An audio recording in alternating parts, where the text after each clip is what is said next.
You're watching Color 10 News at 10 in high definition. A veteran calls a memorial meant to honor those who served a disgrace. Good evening, I'm Ashley Katz. Thanks for joining us once again, everybody. I'm David Oliver. Good to have you along. Pieces of that memorial in West Plains are in disrepair. It was overgrown in spots, and new at 10, Kevin Schwaller went to West Plains for answers. You'd expect a military memorial to look its best around Independence Day, right? Well, now the Veterans Memorial in West Plains is looking better than it did in recent pictures. Still, the city does not have the spot and the kind of shape some veterans demand. It looks a little bit better. Better than weeds drawing attention away from the purpose of this place. Charlotte Cozart, that's my wife, that's her brick. Her dad is next to her, Conrad Cozart. Wayne Gore sees family here. Other visitors will reflect on service. They'll see neighbors, values. What Gore doesn't want them to see is disrespect. Especially when you've had people whose names are on these bricks that died for this country. To leave it in this kind of shape, it's just an absolute disgrace. These are the names of veterans in the memorial. This side doesn't look too bad. Follow me to the other side, and you'll notice a big crack across the plexiglass and a sign saying that materials are on order. About 2 years ago, it was cracked then. I was told then it was going to be repaired. As soon as that comes in, we are going to replace that plastic. West Plains Mayor Jack Paulman says the list of names will have an improved polycarbonate cover, too.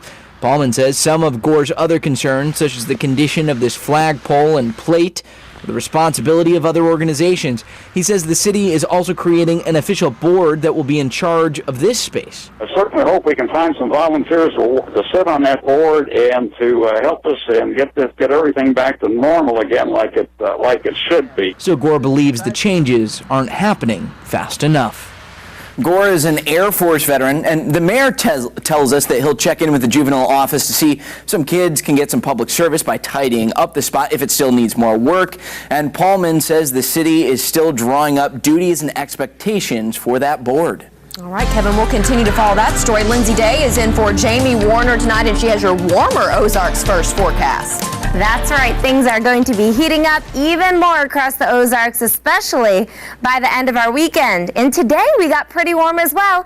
And a lot of the reason was because we saw a good amount of sunshine through the area. A few of us did see a couple pop-up showers late in the afternoon, but those are primarily in our eastern viewing area. Right now, nothing but clear skies. You can look up there and see the stars, and I do think we remain clear for a good chunk of the evening.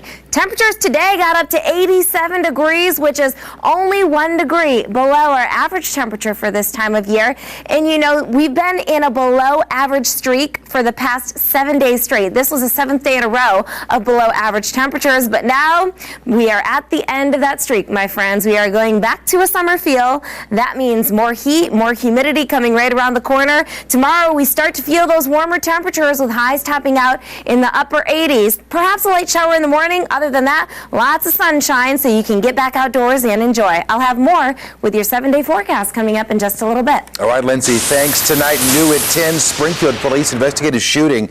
They're telling Color 10 that someone shot a man on East Sunset near Ingram Mill. That's across the street from Glendale High School. Police say the victim there got a ride to the hospital in somebody else's car. His condition is not known right now, and there's no description of the shooter. Independence Day may have already come and gone, but you'll still hear fireworks popping into the weekend. This fireworks stand on North Glenstone is open and seeing continuous business even on the 5th. Now, you may even get some good deals while you're there. Several fireworks have already been marked down. I think that the weekend, will do good on the weekend because people will blow up the stuff they already have and then come and get some more and blow that up. So it'll probably be pretty steady. And this particular fireworks stand saw sales go up this year compared to last. That's because the area wasn't in a drought. And despite the warnings every year, every 4th of July, emergency rooms see fireworks-related injuries. Here in Springfield, Mercy Hospital's ER was put on what's called hand injury divert. Yesterday, in fact, that meant anybody coming in by ambulance for a hand injury from fireworks was sent to another emergency room because there were too many. Cox had 8 hand injuries, 1 eye injury, and 1 leg injury. People still are insistent on shooting fireworks off from their hands, leaning over fireworks when they think they haven't gone off and they should. We're trying to relight fireworks that haven't gone off, so instead of throwing them in a pail of water. And the Springfield Fire Department gave out 4 citations yesterday. We can tell you that 3 based on complaints about fireworks being fired off in the city limits, and 1 for a fire blamed on fireworks. In tonight's medical coverage, Cox Hospital is just a month away from beginning renovations to its new facility down in Branson. Yeah, it's one of many facilities in the area trying to address the increasing need for health care services down in Taney County. The hospital will start building new roadway entrances in mid-August. It's also going to demolish and rebuild its emergency room. There will also be private bedrooms in many parts of the hospital there, and much of its medical equipment will also get an update. Cullerton's Nathan Vickers spoke with the hospital CEO about the transformation. You can see the drive connecting. Expanded road access and a new emergency room are on a long list of renovations for the new Cox Hospital in Branson. Connect this road through. CEO William Mahoney says modern facilities are on their way. We just need to update the facilities and expand some of them to meet the growing need. Cox and Mercy hospitals are simultaneously expanding into Branson and Taney County. Both are hiring new physicians and developing community outreach programs. I think overall we've got to take care of those populations that need us. It's a high Medicare population here. The Taney County Health Department says the area currently lacks enough access to preventative care, and the county has the highest rates of tobacco use in the state. If you focus more on prevention, you're going to prevent a lot of conditions that are going to be more costly to treat down the road. The population of Taney County has grown by nearly 8,000 people in just 5 years, and health officials say Branson is quickly becoming the hub for health services in the surrounding area. The overall population is increasing, and those trends will increase the need for health care. People are getting confidence, and they want to go to places that they feel safe and that they feel they're going to have great health care. The Branson area also exhibits higher rates of obesity and dental problems than the state average. And the health department says the area lacks enough access to mental health care. There tends to be a general lack of those services in other communities too. The Branson population is growing older as well. That means a need for more critical and emergency care and new community outreach to prevent it. In Branson, I'm Nathan Vickers. By the way, 2 healthcare clinics in the area down there are expanding facilities to the Faith Community Health Center and Jordan Valley Health. The latest jobs report from the U.S. government appears better than many analysts expected. The nation added 195,000 jobs in June, but the unemployment rate did not budge, remaining at 7.6% because more people out of work started looking for jobs again. According to the Bureau of Labor Statistics, there are roughly three unemployed Americans for every open position. The latest report also showed pay rose sharply in June and more people landed jobs in April and May than previously thought. In tonight's political coverage here at 10, a lawsuit aims to get rid of Arkansas's ban on same-sex marriage. Several lesbian, gay, bisexual, and transgender couples want Arkansas's Amendment 83 declared unconstitutional. They argue the amendment denies them the benefits and privileges given to married heterosexual couples. Amendment 83 amended the Arkansas Constitution, so you'd be arguing that it's unconstitutional under the Arkansas Constitution, even though it amended the Arkansas Constitution. So that's a tougher argument to make. However, there is some leeway, I think, within the federal constitutional arguments to make the argument that same-sex couples should be permitted to get married under state law. The Family Council, by the way, that's an Arkansas-based organization that opposes same-sex marriage, stated that the lawsuit seems to be more about gaining publicity than anything else, and that the people of Arkansas already decided that marriage is the union of a man and a woman. Missouri's governor has vetoed a gun bill. The Second Amendment Preservation Act stated that the U.S. Constitution's Supremacy Clause does not apply to the enforcement of federal gun laws in Missouri. It also said any federal official who tried to enforce federal gun laws could be arrested and jailed. Governor Jay Nixon says the bill violates the United States Constitution and more than 2 centuries of United States Supreme Court rulings.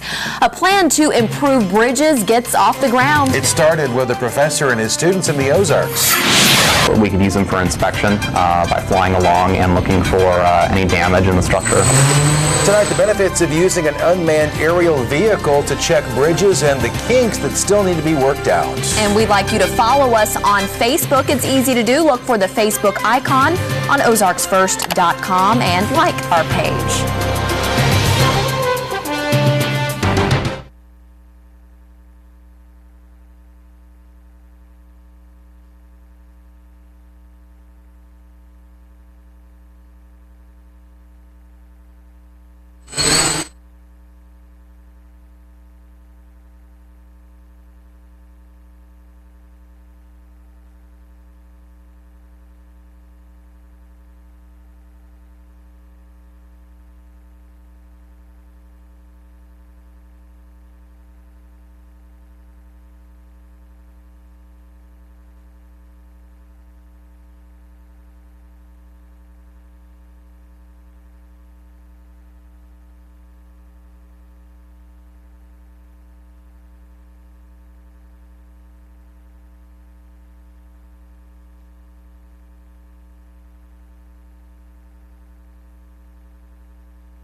bring you some more local news right now at 10. An idea to improve Missouri's bridges takes flight. You might remember Color 10 recently reported on the state of our bridges. Missouri has the 10th worst bridges in the nation. Transportation for America says 1 in 9 bridges in the United States is structurally deficient, and the average age of those bridges is nearing 50 years. Now a professor and his students at Missouri University of Science and Technology want to change that. Color 10's Laurie Patton shows their plans to make bridge inspections more frequent and efficient.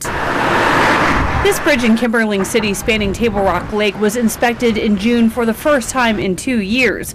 It took these MoDOT workers days to complete the process. Missouri University of Science and Technology computer engineering student Chris Cito is part of a team that could change that. They call this device the multicopter. My work with the multicopter has been on the flying portion of the project. Right now, the team is working to perfect controlling how the multicopter flies. So the goal here is to collect data and then use that data to fly the multicopter. We can, fly it along a path. We could track objects on the ground. Cito is also a pilot. We could use them for inspection by flying along and looking for any damage in the structure. This project was initially sponsored by Lockheed Martin for security work. Now it has captured the attention of the Mid-American Transportation Center as a sponsor. Look at the bottom of the bridge. The multicopter is going to collect data. It can use its camera. There can be any number of other sensors on the device, on the aircraft. And that information is fed back down to the ground through a wireless data link. Dr. Xiaojing Yin is a professor of computer science at MS&T. He heads up the project. Normally, those bridges are checked 24 months, every 24 months. So I don't think we have enough human resource or other resource to do this check manually. So that's another motivation. We want to do this automatically. This is really just the first phase of the multicopter. In the future, they hope to add technology that will help them actually see into the bridge. We have a professor in the electronic department. He's good at the microwave image. We can see through the surface of the concrete. We can know what happened inside. Now, the team has a few issues still to work out, like short battery life. Each device also added to that multicopter adds weight, which is a concern for flight. But the multicopter just cost a few $1,000s and would allow for bridges to be inspected more frequently. The next phase of the project is to make this multicopter fully automated, where when given a command, it could go to the bridge and inspect it on its own while navigating through obstacles. Well, Lindsay Day is back in the Weather Lab now with an update on our weekend forecast tonight. Yes, the update is that it is going to get hot. Temperatures already started to get a little bit warm today, but they are going to be getting even warmer this weekend. I'll let you know how high those temperatures will climb coming up in your 7-day.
And now, Color 10 News weather expert Lindsay Day.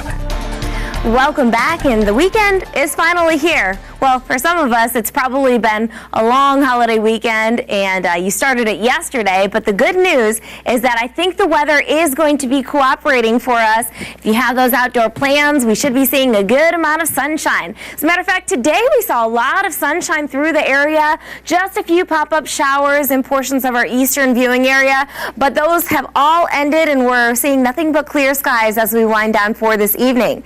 With the sunshine that we saw earlier today, we got kind of warm, didn't we? Places like Clinton and Joplin made it up to 90 degrees, and it's been a little while since we've been seeing temperatures this warm, and these temperatures are just a little taste of what's to come. We are going to be heading back into the 90s very shortly. Right now, we are sitting right around the low 70s, but we are seeing some mid to upper 60s. Places like Rolla sitting at 65, Fayetteville 69 degrees. As we head through the evening, we will see temperatures drop about another 10 degrees or so.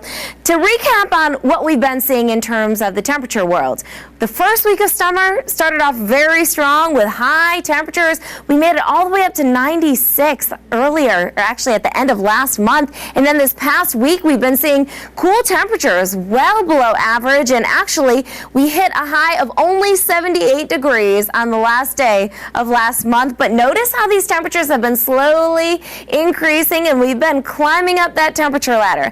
Well, in the coming days, the temperatures are going to continue to rise as this upper level low scoots further to our east and as the jet stream lifts to our north. A ridge of high pressure will build back in place, and because we'll be just on the edge of that, that will contribute to some warmer temperatures for us in the coming days. Also, I'm going to show you the upper level energy, because as the low pressure scoots away in the upper levels, we'll see the upper level energy also scoot away with it. That means we have very low rain chances both tomorrow and on Sunday. As a matter of fact, I think almost everyone is going to be staying dry. Just a couple of chances for a spotty shower, maybe early tomorrow morning, but it's going to be a great day to get outdoors and maybe head to the lake, head to a pool, and take advantage of this summer-like weather that's coming for us. If you are going to be at the lake, water temperatures rising up into the low 80s, so a lot warmer compared to where they were last month, that's for sure. But temperatures top out 88 degrees Saturday and 90 degrees on Sunday. If you are going to be outdoors, just remember to load up on that sunscreen, because the UV index is pretty high at a 9. Sunscreen, and limit that exposure to the sun, especially in the middle part of the day. Tonight we'll go down to 64 degrees with mostly clear conditions out there and a good amount of sunshine tomorrow. Perhaps an isolated shower early in the morning, but other than that, I think most of us see a lot of sunshine, stay pretty clear. Now that muggy weather making a comeback, especially by Sunday, and on Monday you will really be feeling it. Dew points are going to be climbing way up there. Temperatures heading back into the 90s, so we were spoiled last week. This week it's going to feel how it should feel during summer. We were spoiled, like you said, but I think a lot of people are ready for the heat and for the warmer water temperatures down there. So I'm glad they're ready for it, because here it comes. All right, thanks. Thanks, Lindsay. The Corpus Christi Hooks got some revenge tonight at Hammonds Field. That's right, Dan Lucy's coming up with sports, and he's got highlights from Springfield and Busch Stadium, too.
And now, Color 10 Sports with Dan Lucy. The Springfield Cardinals wrapped up their series with Corpus Christi tonight. The Cards looking for only their third series sweep of the season. Springfield looking to continue the momentum after Xavier Scruggs' bottom of the ninth walk-off homer on Independence Day. Another big house for this holiday weekend, but Corpus Christi would score early and often on Anthony Ferrara.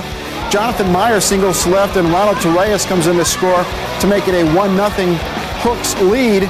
Then Ferrara would uncork the wild pitch. The ball goes all the way to the backstop. Domingo Santana scores 2-0. Hooks would load the bases in that first inning, and Raul Torres would unload them. Rifles this past third into left. Meyer, Preston Tucker, and Enrique Hernandez all come in to score, and it was a 5-0 Hooks lead. Springfield flashing the leather in the third. Max Stassi with the ground of the third. Vance Albet's barehanded play. Nice stretch over at first by Scruggs for the out. But later in that third inning, Myers would strike again, this time a towering drive to left. Into the bullpen and gone. A 2-run shot, 7-0 Corpus Christi. Springfield scored 5 runs in the bottom of the ninth, but still lose to the Hooks 10-8. The St. Louis Cardinals were back at Busch Stadium tonight after opening a 5-game homestand against the Miami Marlins. The Cardinals are beat up and grumpy after losing in the bottom of the ninth late last night and then catching the red-eye back from L.A. St. Louis started play 2 games behind Pittsburgh in the Central, but flashing the leather. Check out Matt Adams at first, the diving stop and the out. St. Louis would get on the board in the bottom half, though. Alan Craig would single to right center. Matt Holliday scores, and it was a 1-0 Cardinal lead. It was 1-1 when Holliday would shoot the ball into the right field corner. Matt Carpenter scores to make it 2-1. 3-1 when Matt Adams would take this one off of the wall and left. A double that scores Holliday to make it 4-1, and the Cardinals bounce back with a 4-1 win. Royals welcome the Oakland A's to the Cave for the first of 3 tonight. The A's would open the scoring in the third. Eric Sogard singles to left. Josh Reddick rounds third, challenges the Royals, but the throw home is wide. Reddick makes it 1-0. Then in the 5th inning, Reddick would shoot the gap in right center. John Jaso comes in to score to make it 2-0. It was 4-0 in the 9th inning when former Royal Coco Crisp would single to center. Jaso comes in to score, as does Reddick. 6-0, and Oakland holds on and wins 6-3. Well, it's one thing to win a high school state championship in golf. It's quite another thing to survive a grueling marathon that is the Missouri State Amateur. As Color 10's Nick Carboni reports, Missouri State Bear Joey Johnson did just that, and he has the hardware to prove it. Before they added his own, Ozarks Joey Johnson was well aware of the names on his new trophy. It's fun to look at before you can even play in it. It's like to have the chance to be able to put yourself with those names is incredible. The other names include Springfield's own Bill and Payne Stewart. The trophy also bears the name Tom Watson. The 8-time major champion from Kansas City won it 4 times. Going in I was just trying to play my game and see what happened. Johnson, a rising sophomore at Missouri State, is fresh off his big win at the 106th Missouri Amateur Open. I wasn't expecting to stay the whole time, but it was one of those things where I knew I could go far in the tournament if I played well. Johnson didn't get off to his best start at Blue Hills Country Club in KC. During the 36-hole stroke play portion of the Open, he struggled on the greens. I was playing well enough to go deep if I could start making some putts, and that's kind of the way it went, actually. Thanks in part to his brother Adam. He's my favorite caddy to have. He's really good at reading the greens. Seeded 32nd, Johnson got the short game going during 5 rounds of match play, which included a win over the tournament's top seed. Adam really helped me in that match. I was getting kind of tired, helped me stay focused. Johnson ripped through the quarterfinals and semis, making it to Sunday's final, where he'd face Mizzou's Ryan Zeck for 36 holes of match play. I was blessed to even get to that point, so it was fun to be able to go out there and even have a chance to play for it. A 15-foot par putt on the 7th hole kept Johnson in the driver's seat and gave him the confidence to take the match. Kind of shocked. And put his name on the trophy. I think it's going to stay out here for the summer, and then it's going to go to my apartment when I go back to school. So it'll be a nice thing to look at in my room, I guess. At Millwood, I'm Nick Carboni for Color 10 Sports. Yeah, pretty cool. Nice trophy there in the middle of the apartment. Impressive names on there, too. Yeah. Thanks, Dan. We'll be right back.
Here are tonight's winning lottery numbers.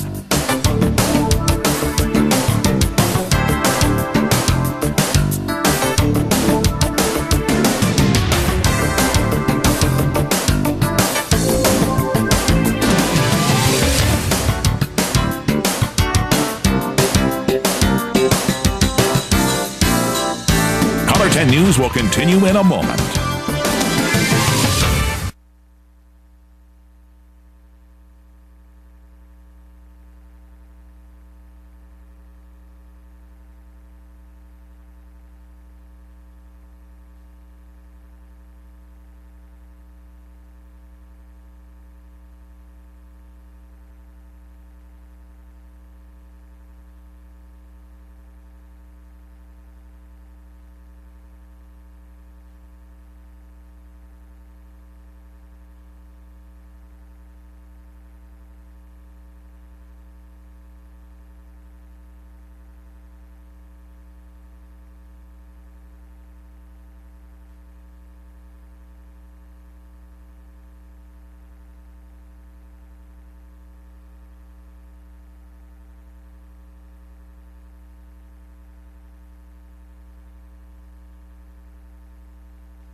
Well, we are going to need sunscreen this weekend, Lindsay. Yes, we sure are. And we're also going to need some water bottles, some sunglasses, and some t-shirts and flip-flops. It's getting hot. It's getting muggy. The rain should be holding off. Good news if you have those outdoor plans. I think the higher rain chances come back in the middle of next work week, but those hot temperatures are not leaving us alone anytime soon. Quick final thought. Springfield Cardinals at home at Hammons Field, 6 o'clock tomorrow, 6 o'clock on Sunday. How about that crowd out there tonight? Yeah, nice crowd tonight. Very Exactly, nice. yeah. Thanks, Dan. And thank you for staying up with us tonight. We hope you have a great, safe weekend. We'll see you back Monday. Good night, folks.